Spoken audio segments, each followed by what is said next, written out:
Tesla cuts prices, your news update, and we talk to an AI on this edition of Arbitrage News Weekend, starting right now. Hello and welcome to Arbitrage News Weekend for January 14th, 2022. I'm Joshua Stark. Remember me when you're barbecuing this weekend, okay?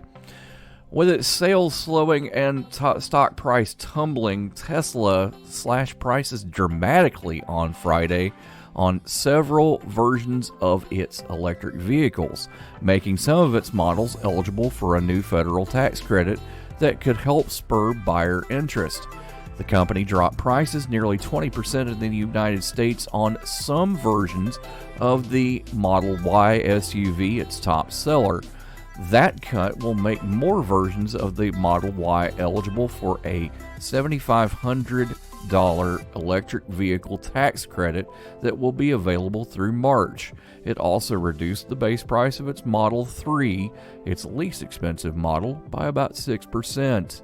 This did not please investors. As you well know, the stock plummeted at least 65% from the start of the year, 4% in midday trading on Friday.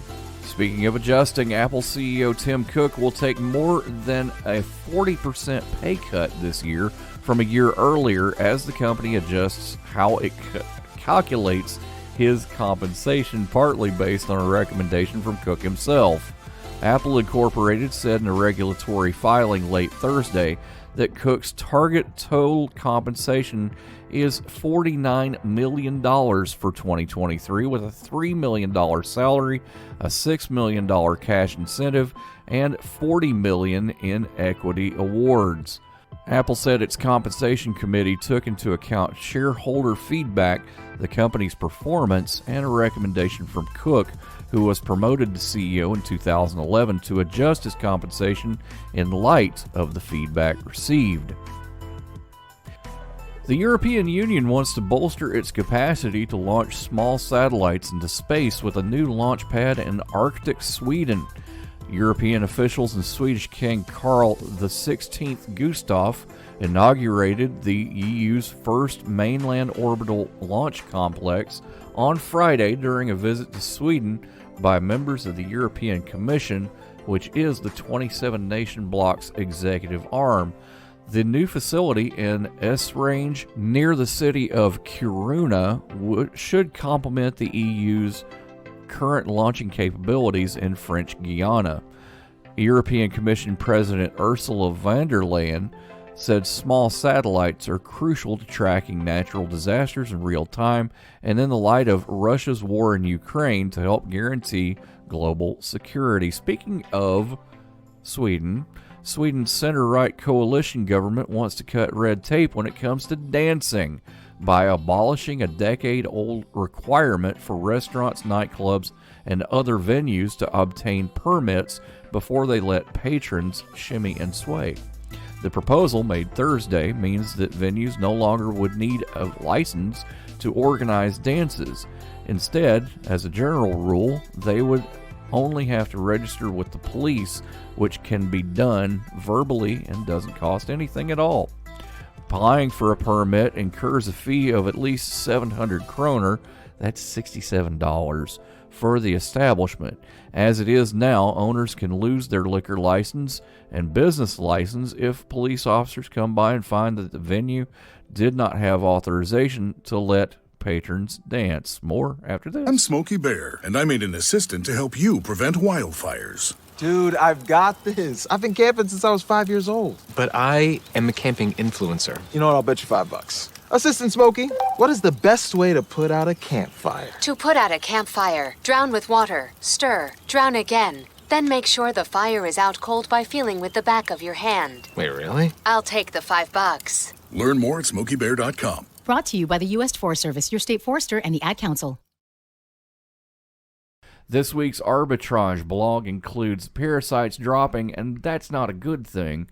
The FTC wants to kill non-competes, and we talk to an AI. All this and more in this week's arbitrage blog, available now at arbitragetrade.com. Now let's go to the Chief Executive Officer of Arbitrage, Mr. Royce Wells, for more. Royce, we often talk about seafood here. I think we're both fans of seafood. Is that right? Yes, Alaskan crab legs. Hello. Well, because of some of the things that we've talked about this year, Alaskan crab legs are kind of gonna go away for a minute because of the rising ocean temperatures, right? That means they're cooked faster. Let's go. Well, it looks like, yeah, right. It looks like you're gonna be missing out on something else called parasites. I heard they were a fun guy. Oh wait, no. Okay, sorry. Continue. Parasites. Are you talking about an estuary?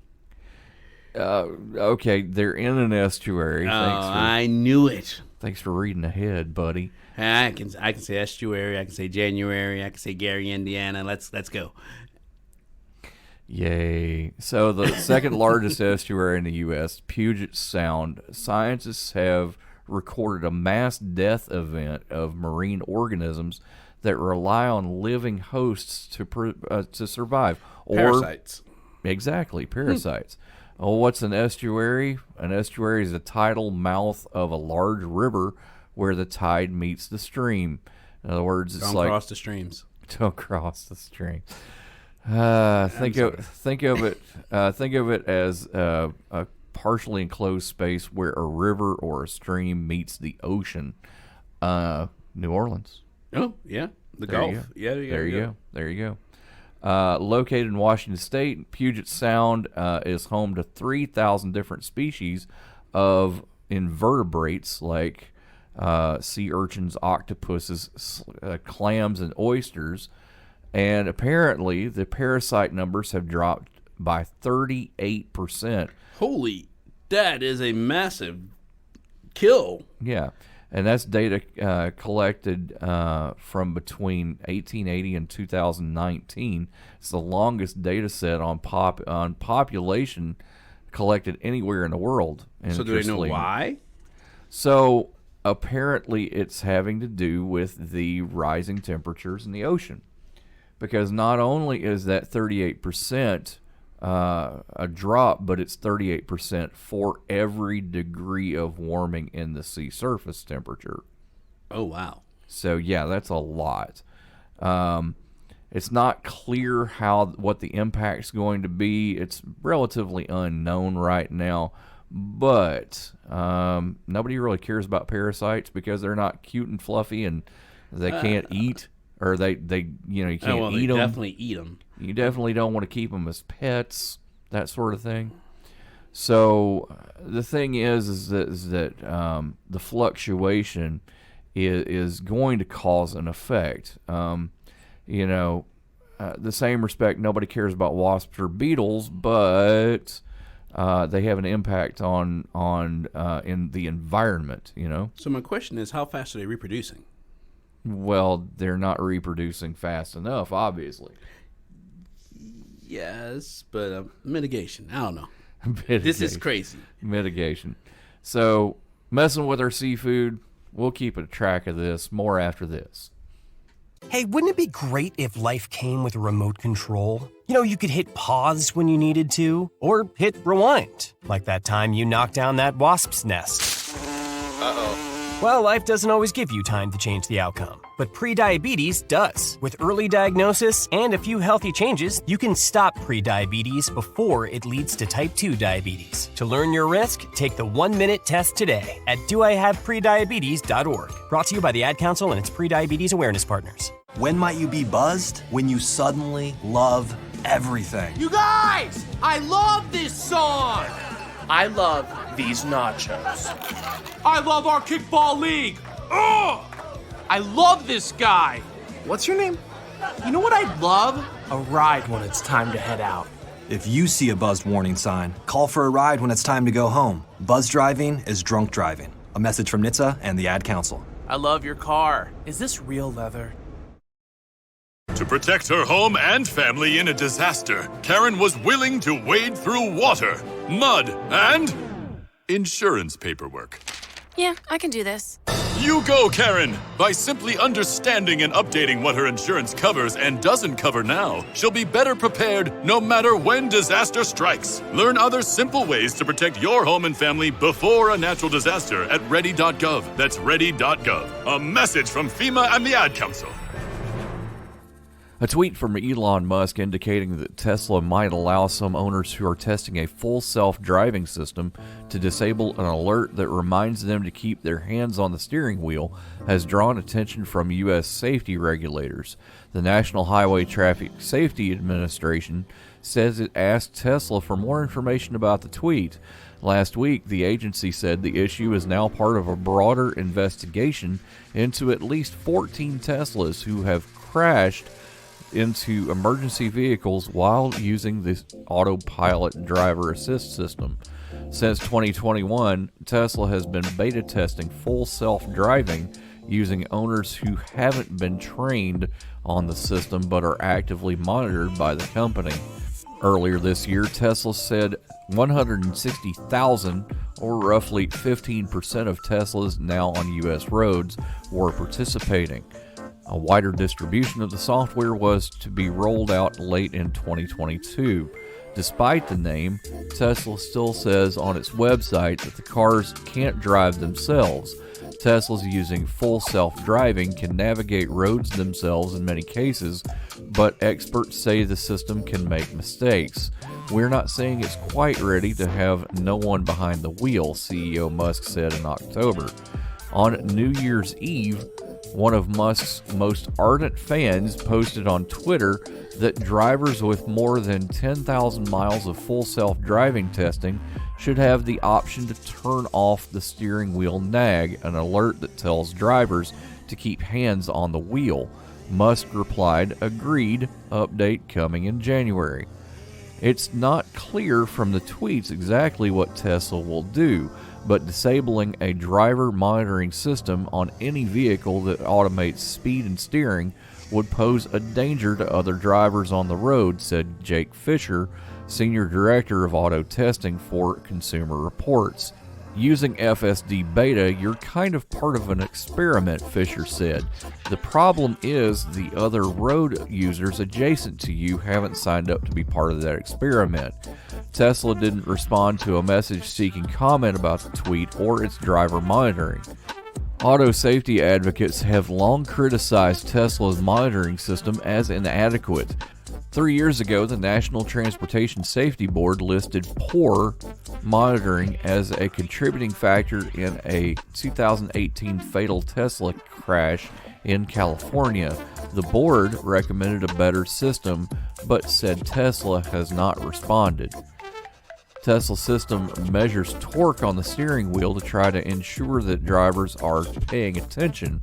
Many Teslas have cameras that monitor a driver's gaze, but Fisher says these cameras aren't infrared like those some competitor driver assistant systems, so they can't see at night or if a driver is wearing sunglasses. Philip Koopman, a professor of electrical and computer engineering at Carnegie Mellon University, argued that Tesla is contradicting itself in a way that can confuse drivers. They're trying to make customers happy by taking their hands off the wheel, even while the owner's manual says don't do that.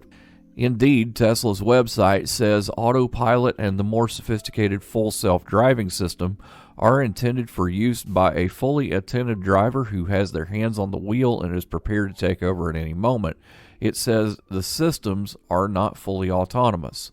NHTSA has noted crashes where drivers' hands were on the wheel but they weren't paying attention. More after this. Sometimes I just cannot believe all the storms we've gone through here. I can only hope that we'll be able to leave this house to you one day, baby. You're our legacy. Planning for these disasters will make sure we're safe, and is the best way to protect that legacy. You know what? We should make an emergency communication plan. That way we're ready this year.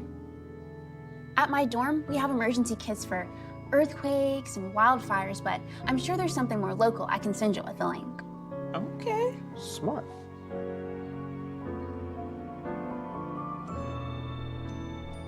protect your legacy. Visit ready.gov/plan for the tools and tips you need to start your emergency preparedness plan today. Brought to you by FEMA and the Ad Council.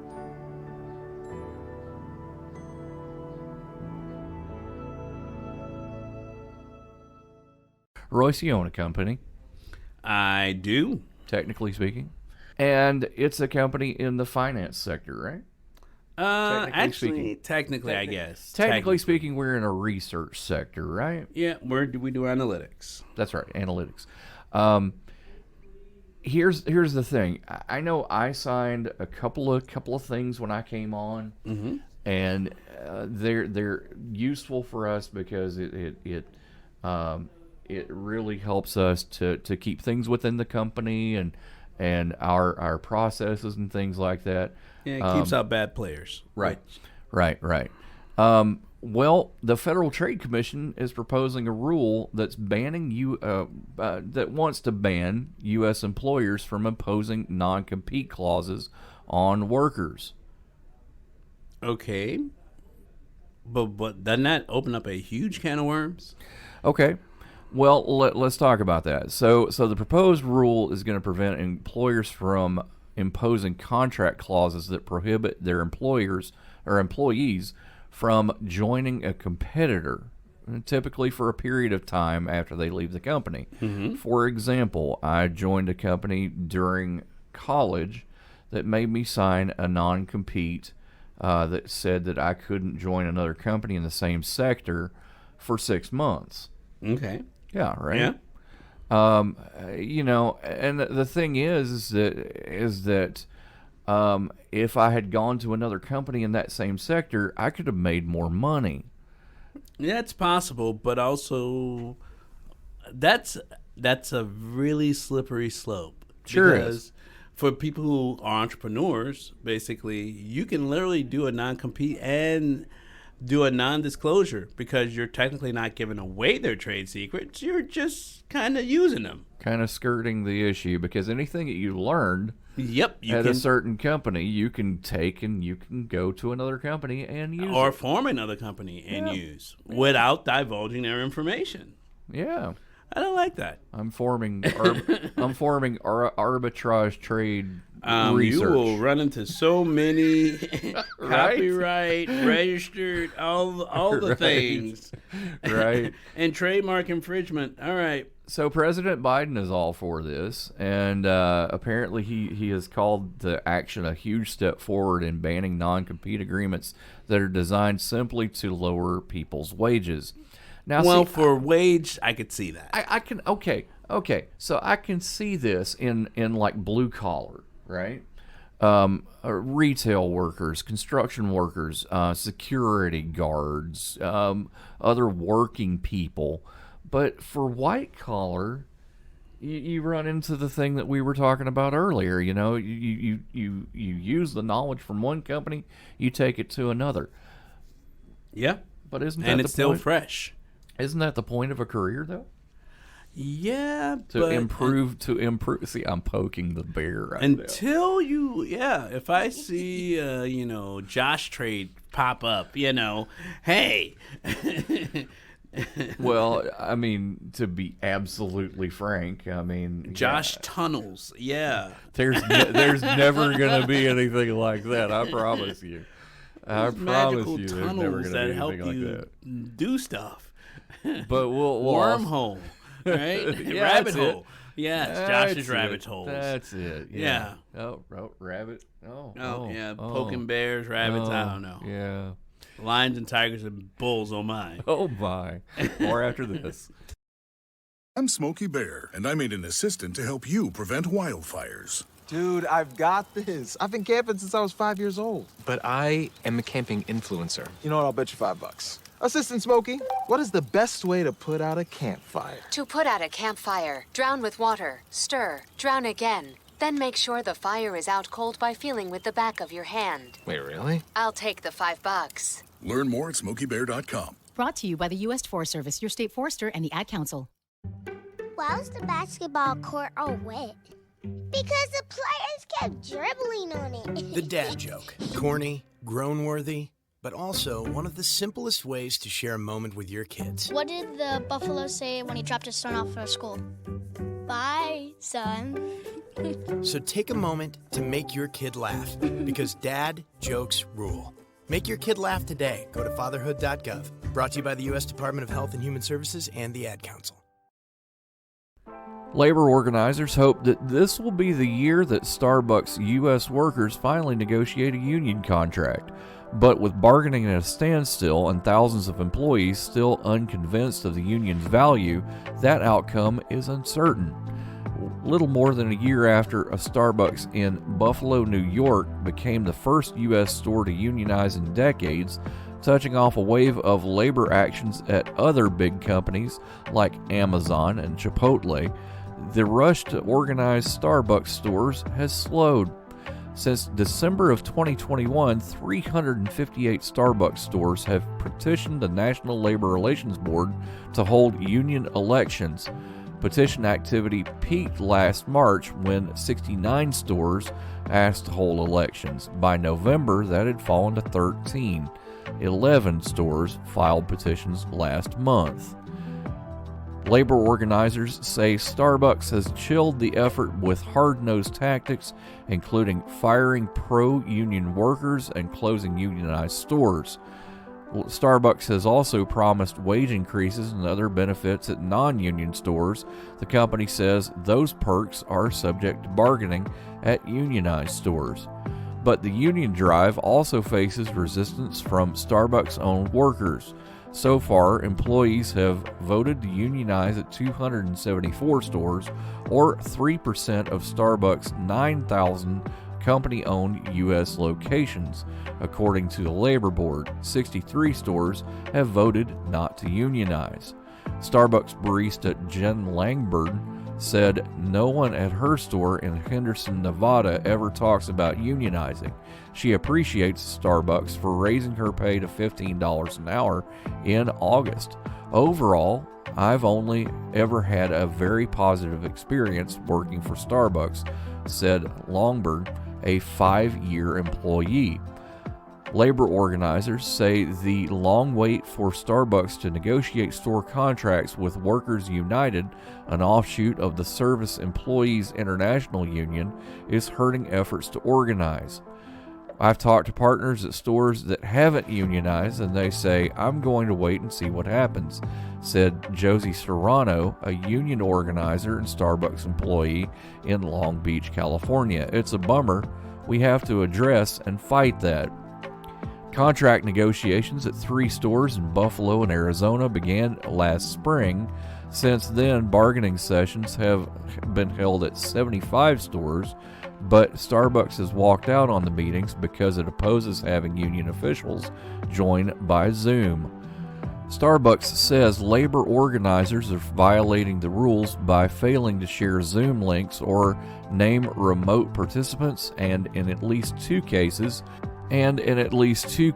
posting recordings from bargaining sessions on social media.